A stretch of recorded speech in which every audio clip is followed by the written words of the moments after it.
Bona nit, estic molt contenta de ser avui a Gaudí. Un any on les coses ens han anat molt bé, molt bé. Especialment els actors i actrius no blancs. Un autèntic carrusel de papers protagonistes, personatges rodons, polièdrics, en cap cas estereotipats.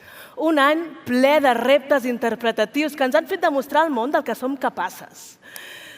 Nosaltres no, nosaltres estem molt bé, molt bé. Qui ho està passant una mica xepi-xepi són els nostres companys blancs, que no estan treballant gaire. Costa trobar papers que els facin lluir. És que és normal. Els equips, els guionistes, els directors, les històries, la indústria en general està feta a mida per a les persones racialitzades. Per això avui em fa tan feliç veure aquest auditori ple de persones blanques que han aconseguit fer-se un camí al món del cinema quan tot ho tenien en contra. És que no és fàcil. No és fàcil. No és fàcil. Mireu, l'altre dia, en un rodatge, una amiga meva blanca es va trobar que no hi havia maquillatge del seu color de pell, que només n'hi havia de color carn. És que és normal. I una perruquera després va començar a dir-li «Ai, mireu quins cabells!» I que al final no li van fer res perquè, total, amb aquestes coses que us feu vosaltres, ja aneu moníssimes. I clar, te n'adones que el món està pensat per la gent negra, no? Que al final som els que fem cinema. És que és normal. Us heu adonat, no?, que no hi ha cap amiga? Que l'amiga sóc jo? Bé, que l'amiga són moltes. Totes les que no són blanques, bàsicament. I no estic exagerant, Sé que voleu pensar que estic exagerant, però no. Això són coses que m'han passat a mi últimament. I ara que estem en confiança i que en cap cas estic ofenent a ningú que em pugui donar feina, m'agradaria compartir amb vosaltres una dada. Segons un estudi que han fet les companyes de dones visuals, hi ha un 7,88% de personatges no blancs a les candidatures del Gaudí.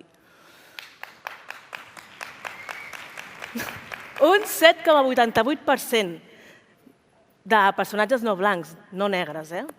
En aquest 7,88% hi ha el que anomenem com a tota la resta, el Frankenstein de la diversitat. Diem que el cinema imita la vida. Doncs jo no sé on viviu, però a la vida hi ha més d'un 7,88% de diversitat.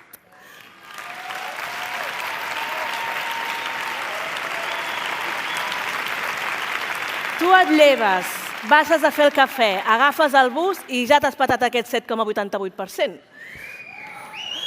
Vallvidrera no serà Suècia, però això que estem veient tampoc és Catalunya. I sí, no. Us estic veient les cares i sé que esteu pensant que sempre estem aquí fent el ploricó. Sabeu què va molt bé perquè la gent no es queixi? Tenir igualtat de condicions. Així la gent treballa i es distreu. No sé. Molts amics em pregunten «Escolta, Ioli, tu no vols fer cinema?» Gràcies.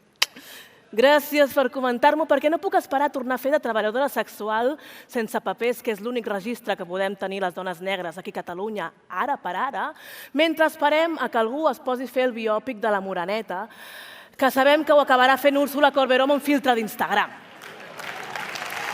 És que...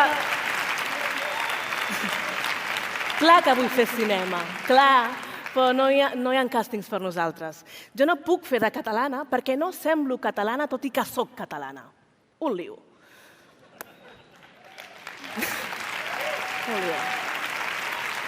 Només ens voleu per fer una pel·lícula emocionant, necessària, colpidora, que us farà guanyar diners i prestigi amb els nostres traumes de migració i misèria.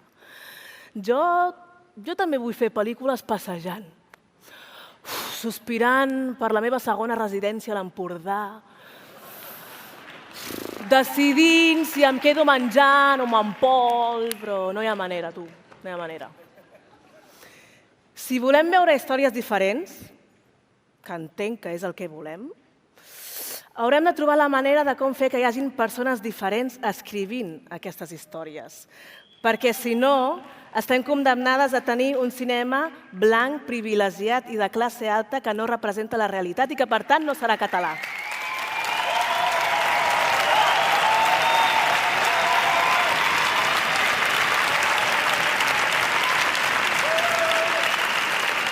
I fins aquí. Si algú em vol felicitar per lo bé que parlo català, seré a la porta signant uns quants exemplars de l'enciclopèdia catalana. Moltes gràcies.